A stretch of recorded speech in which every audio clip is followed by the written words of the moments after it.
Hi everyone. I can't believe I'm doing this. Like, it doesn't even feel like Christmas. I'm not even gonna lie to you. Um, but I just read something that really I feel like I have to talk about this to raise awareness.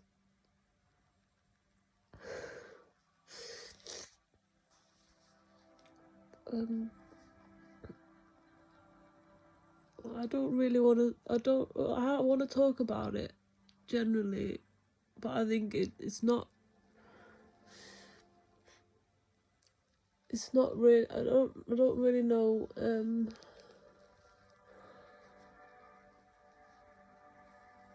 Like where to start.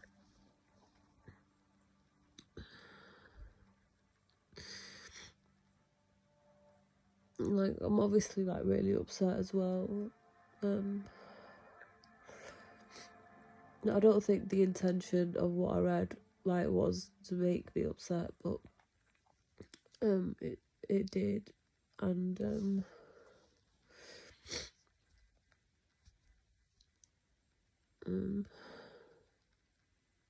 and I, like, this is why. So like when you're going through trauma, or like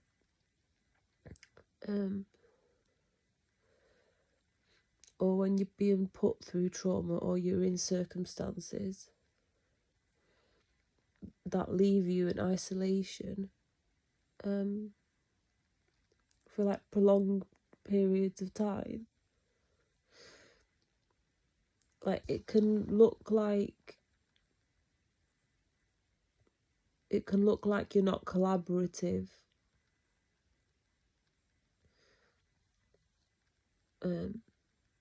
or like you don't like working with people. And I have made a video about this before, like quite a while ago, maybe like 4 months ago or something. I can't remember the video. It's not really in the same vein though. Um,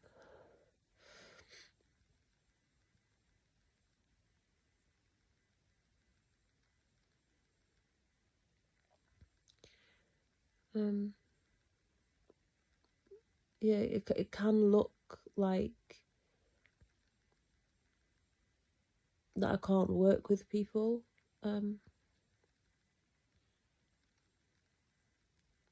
I just have like very real physical constraints. Like, I have very real physical constraints. Like, I have no money. Like, I've made loads of videos about it. Like, I don't get any donations or anything. Like, I'm not saying people are obliged to donate or anything to me, but I've not been getting any. Like, if people have been donating, I've only received two to my poetry LP fundraiser, and like no other donations.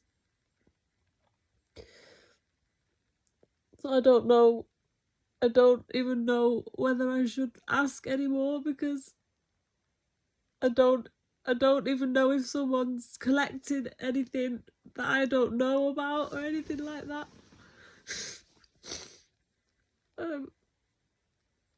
Yeah, I just don't have any money to go and do things and be around people. Um, like nobody really appreciates my art, I don't think. Like, I'm weird. Like, I'm just seen as a weird person that throughout my life people have just tried to make me like fit in a box, and it doesn't work for me. It's not that I don't I can't work with people. Is that it actually hurts me to be around people that are only satisfied when I'm hiding who I am.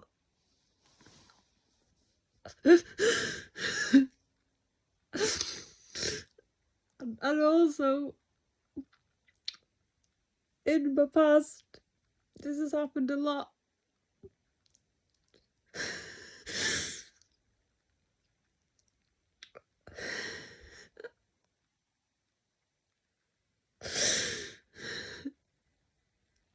Like, in my jobs and things, I worked in a very niche area, like it was neuroscience, and even then, like, I was just used to mostly work alone as like project lead for or program lead for my programs. But I did have very good relationships with like not necessarily people with that were like my equivalents that worked on their areas like primary care or urgent care or whatever, because I didn't necessarily have to deal with them as much as the actual clinical leads in the hospitals or in the services or their like managerial counterparts. So I had like like more relationships with like lots of people from different agencies, because like people with neurological conditions, they actually like have lots of needs that span a lot of service areas. But I was always interpreted as someone that wasn't collaborative. I was always very competent and very capable, but told like very hostile things that were not true about me. Um, because of people's horrible motivations. And like, um,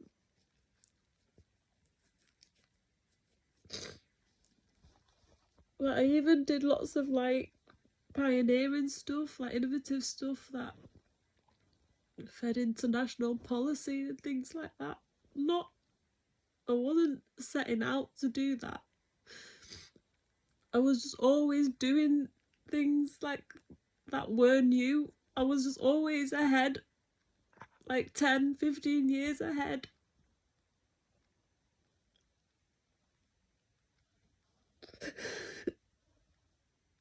I was just always ahead, but I never did anything deliberately to be that way. It's just how I'm made. And I'm just always in the wrong room. I don't know how I find myself in the wrong room a lot. I've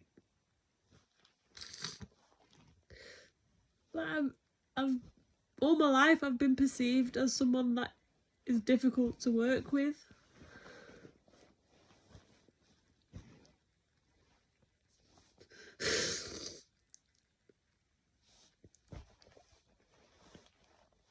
I like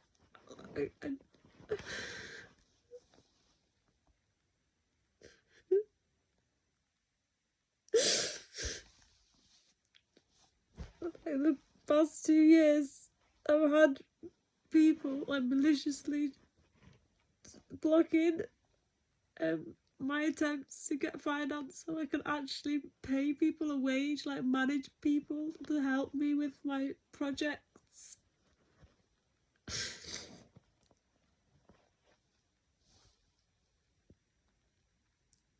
Because like it doesn't make sense. It doesn't make sense. Doesn't make sense. I've been like I lost my NHS career. Like the reason why I lost it um is because like the directors spread rumours that I wasn't someone like like a professional person to work with. And that when I got like chronic fatigue and then had a bike accident, they just like used it as an excuse to get rid of me.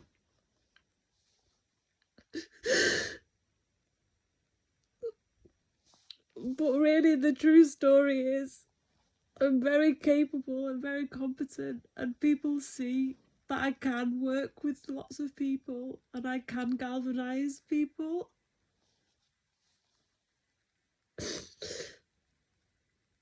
And create cohesive teams. And then before I've managed to complete on projects that are already taking up my time, like all my time, like I haven't got any extras for more big programs. They want to just pull me off those programs. And then when they do that, the programs collapse. When they do that, the programs collapse. And when I stand up for the programs that I've actually like invested in and nurtured and, you know, got them to a stage where they were functioning. Because like when you're a change manager, you go into very bad situations. Like it's not clean. Excuse me. It's not like clean, nice, neat projects. Like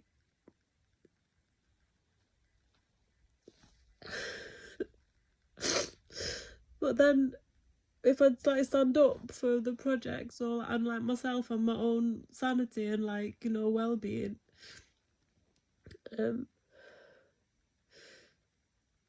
because like those directors would want me to basically do all the work,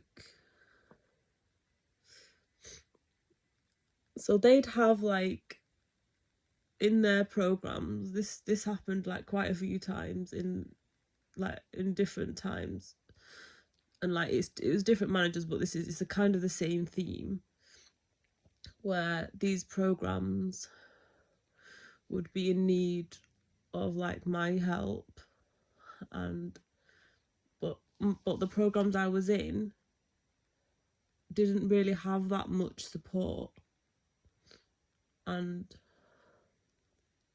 I was like a senior manager, but more like a lower level senior manager, and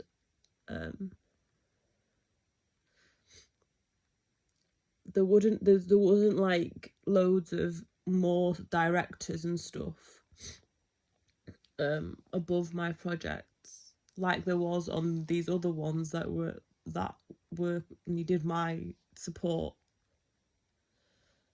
So they had so much more staff at much higher pay, and yet their programs were not functioning. And when I'd say, you've got loads of staff, like if you take me off this will actually collapse. And that's what happened. So like basically, like after I got bullied and stuff, I actually got moved to like a different hospital site before I finally left.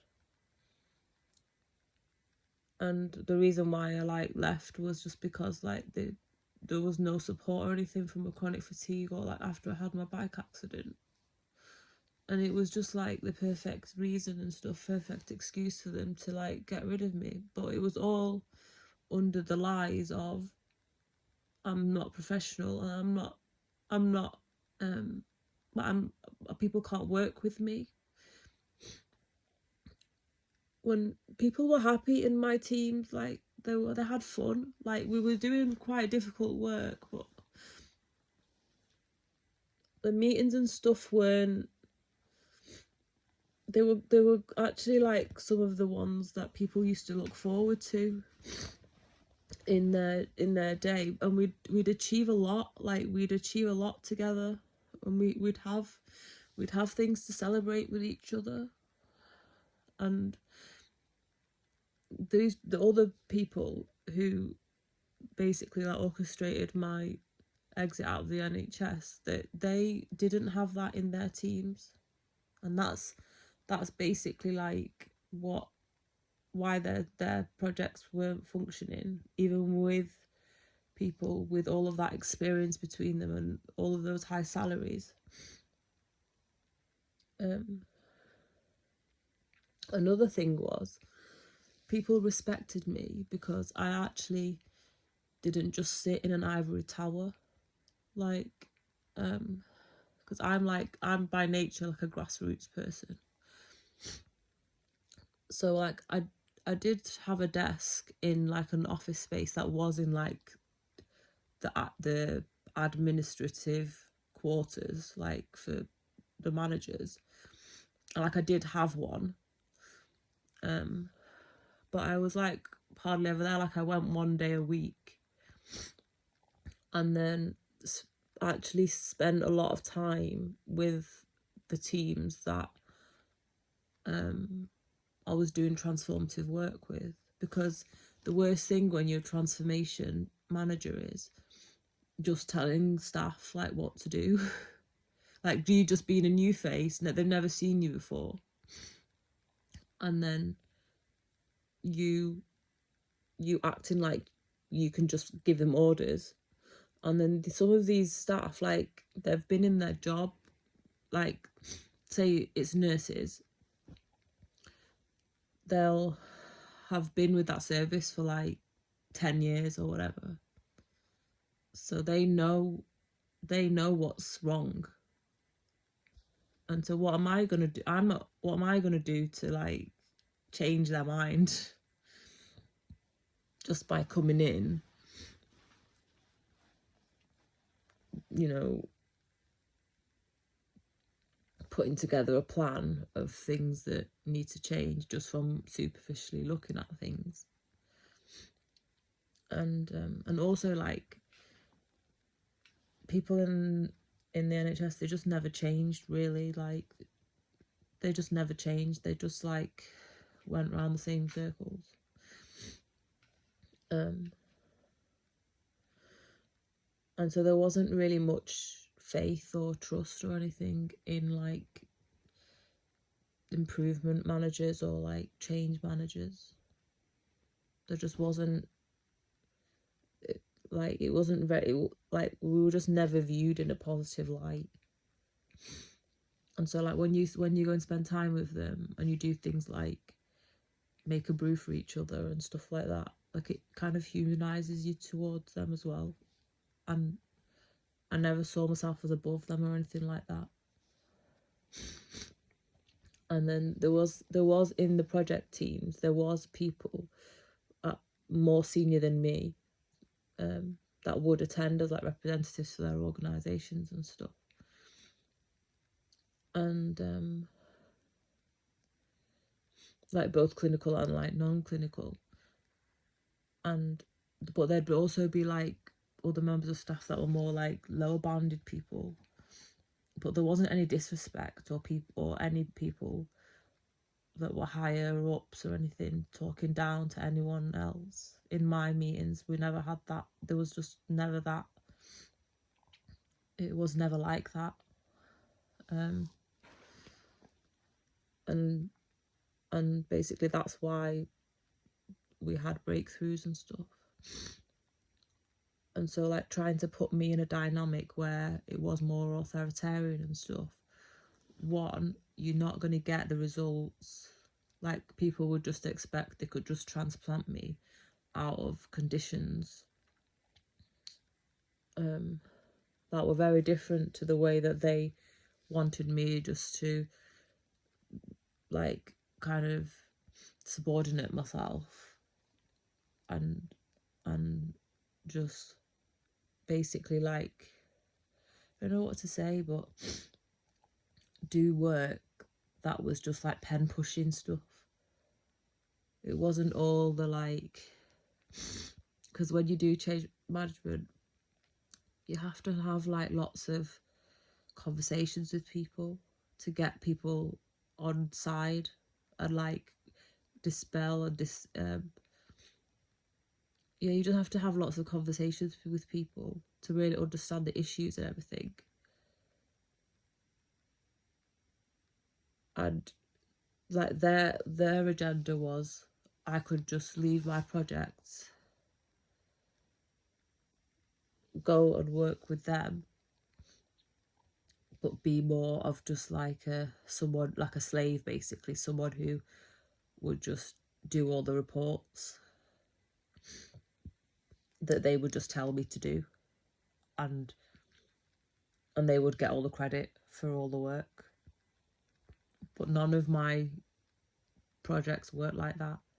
It's the completely opposite way around, where it was kind of a lot of experimental work, because a lot of change management is, and a lot of developmental work. But and I would never just write the reports and just tell everyone to read something that I'd written for them.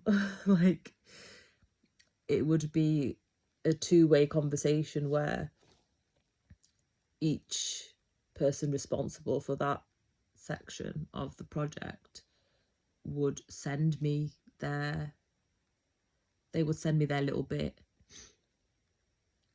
and the report would be co-written. Like, it wouldn't just be I dictate my narrative of what I think's going on.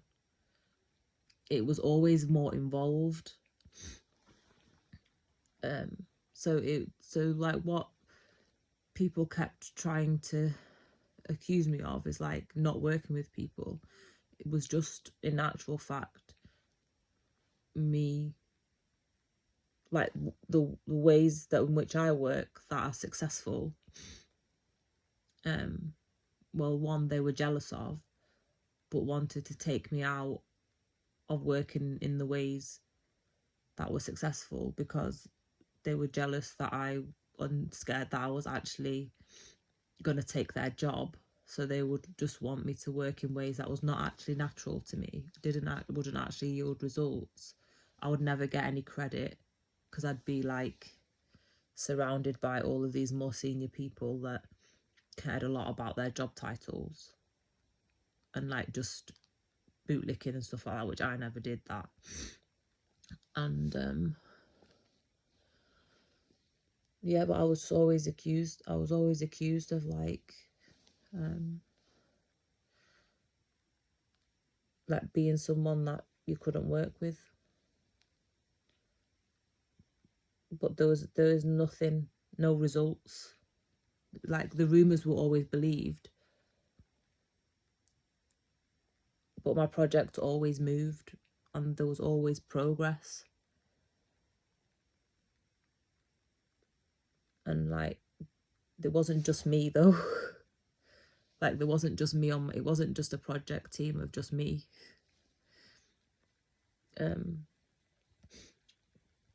What in like the early days of projects, it is a bit like that, where it's just like 2 or 3 people, but then it grows.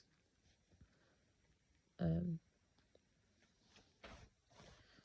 that's also like if you work in like Cinderella services like neuroscience, it's just generally not sexy, and just by nature it's not like, if you try and compare it to like your overall board meetings where you're discussing like more common services like urgent care or outpatients or something,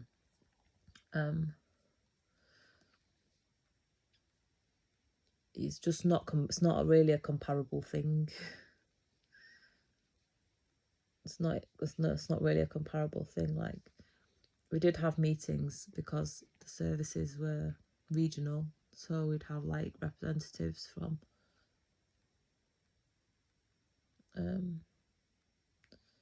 each area of Greater Manchester, but so they were like quite big meetings, like every month, but it was still not really comparable to like the local big meetings where you'd have like sometimes like 30 people around the table and stuff, but it would just never be that. It's just not, it would just never be that. And like trying to, people just comparing and stuff and trying to put blockages in the way and stuff by making like my programs and like projects just seem unpopular because the numbers on the table were small. Neuroscience is a Cinderella service. It just is. It's always neglected and treated like it's not really important and stuff like that. And then with my artwork and stuff,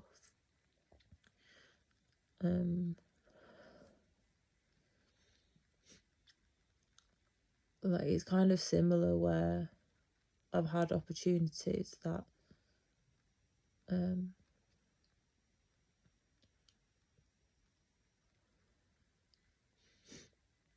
like it's just people using me, really. Like it's people using me, and it was like exploitative, and it's just created weird situations where like people that I haven't spoken to for a long time, or like people that even they used to bully me in school, have come out of the woodwork and just want to know me again and stuff like that. And it just makes me suspicious, like just more wary and suspicious about who I work with, because I don't know people's intentions and why people want to come towards me. Because like what people don't really know is that like I've been creating for a long time, and like even though my art, like if you look at the numbers and stuff, there's no one really watching it or anything like that. I just put it out there in case it like benefits like one person, at least one person. And there is, there is a few people that do, more actively interact with the channel and stuff. But there's pretty much no interaction on Instagram because of all the restrictions and things like that. But obviously, like if I was doing it to just for the validation of likes and stuff, I've not been getting that for years. Like 4 years on Instagram, 2 years on here. Like it's obvious, that's not my driving factor. It is actually, I've been guided to share. I've been guided to share like what like the things I've lived through. I don't think it's an accident. Like it's not an accident, the things I've lived through. A lot of the things I've lived through, it's not really normal.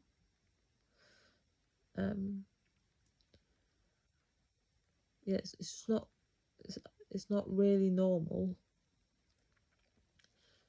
And I feel like God knows that, and God knows my suffering, and has helped me find the courage to share my art and also nurture it as well, and not be ashamed to share it. And also to know that it shouldn't just be kept to myself. And there's also this assumption that a lot of people around the world have about Palestinian people, is that we don't have a voice. Like I read it and I hear it a lot. Palestinians don't have a voice. That's very damaging language. Palestinians do have a voice. Palestinians speak all the time. Just falls on deaf ears. Turn it around. Turn it around. Palestinians are not heard. Palestinians are not seen. Palestinians are not felt. Palestinians are not valued. That's the truth. That's the truth. That's the message. It's not that we don't have a voice. We speak about like all the time. Like we speak all the time. We are human like everybody else. Like also, like it's just really weird that that is something that's a belief system that lots of people have. It's very common. And there's loads of Palestinian people that write poetry, that are actors, or in film, you know, there's in music, in arts generally, like artists. There's loads of Palestinian people.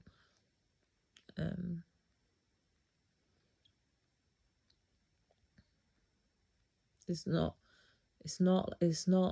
like, and it's not even just like I don't know how to say, like when you see the reports and things from inside Gaza, they're all asking the people what they've experienced. Like they're going directly to the people who, the witnesses, like in the actual place. Like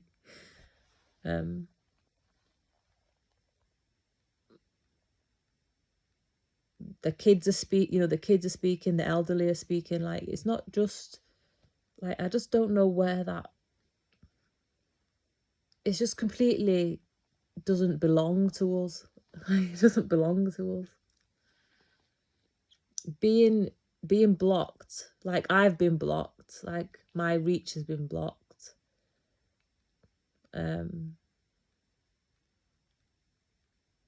Yeah, like I'm just, being censored is not the same as not having a voice. It's not the same. Like being blocked and censored is being blocked and censored. I'm still speaking. Look, my mouth is still moving. Like my thoughts are still being translated from my brain to my mouth so I can share them with you. Like it's just, for me, it's just very odd. It's like a very odd belief system, because there's lots of Palestinians with podcasts that are journalists always being interviewed.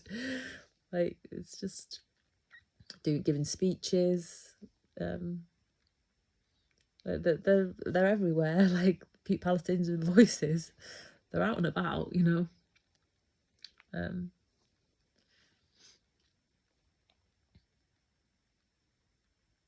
But like going back to the start,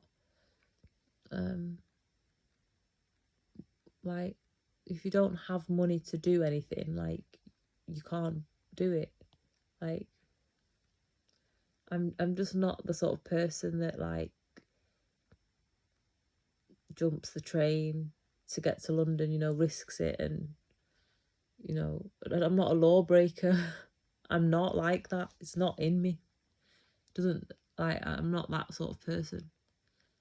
So I just keep myself to myself at home, and no one, like, everyone just fell away. Like I just learned that I didn't really have anyone real around me, and doesn't mean that I can't work with people. I've just always been in the wrong room, and it doesn't mean that I don't believe that I'm going to find I'm not going to find the right room. I've just, yeah, like I don't even know if this video makes any sense, or even if I'm going to post it, but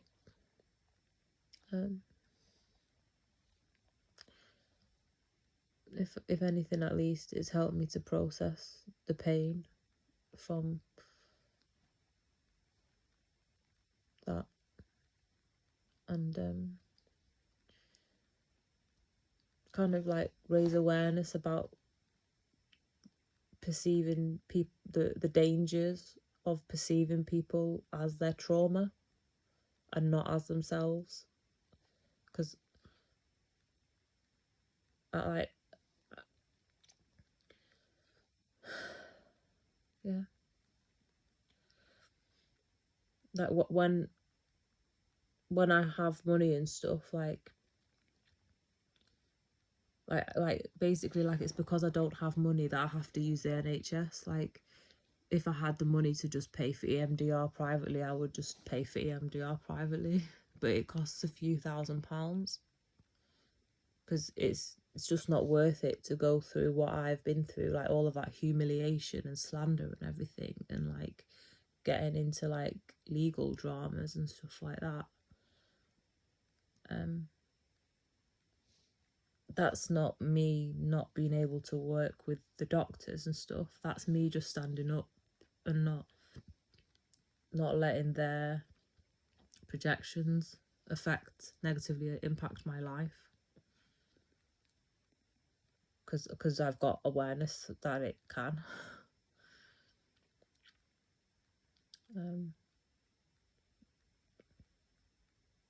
And there's a difference between just tolerating them and going along with their story, but if you know that it's to your detriment and it's harmful, then why would you do that? Why would you self-harm? It's self-harm at the end of the day. That's like, just recognizing self-harm and wanting to avoid it is not the same as like that you can't work with people.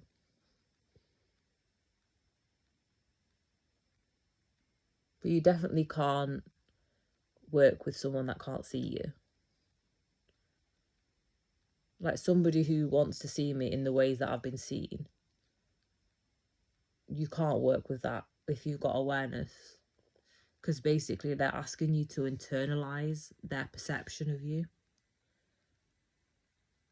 and that's very harmful, because their perception of me was not, it's like, is not accurate. Like, it just wasn't accurate. So yeah, I'm quite an itchy ear. It's really weird. It's really itchy in my left side.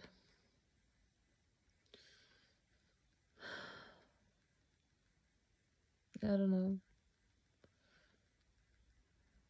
Like I said, I don't really know if I'll post this video.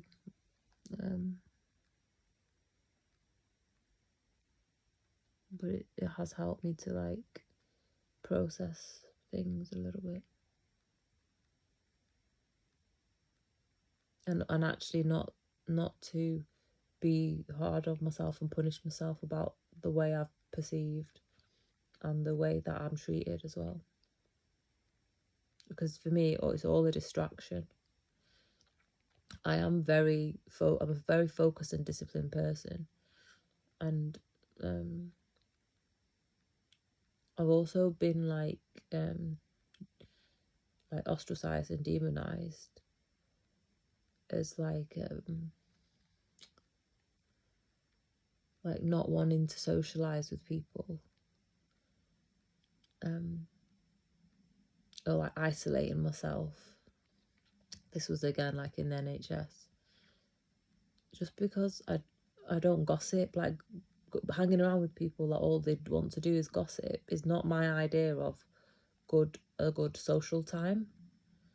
It's just like, it's really shit and draining, and it genuinely was more enjoyable for me to just focus on my projects.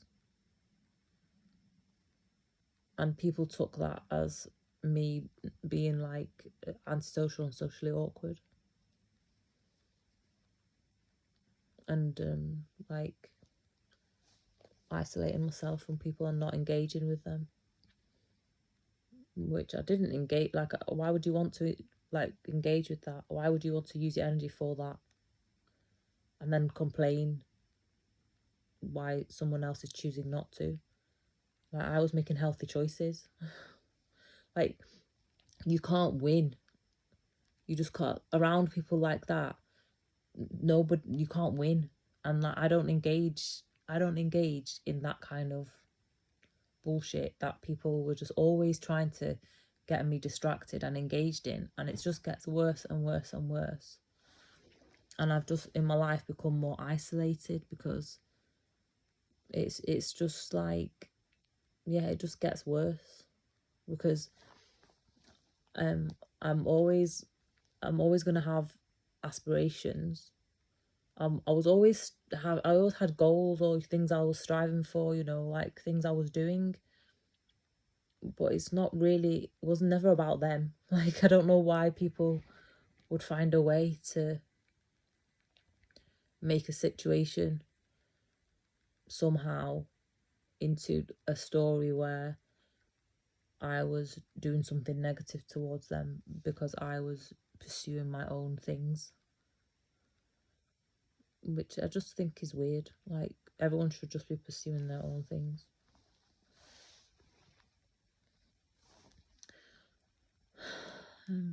Yeah.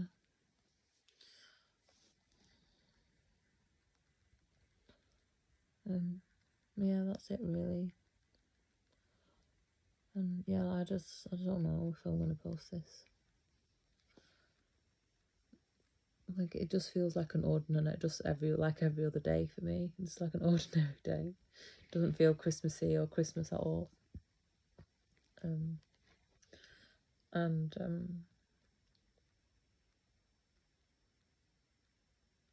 Yeah, I think maybe I just need to get over myself and post it, because there definitely will be something in there that people can learn from.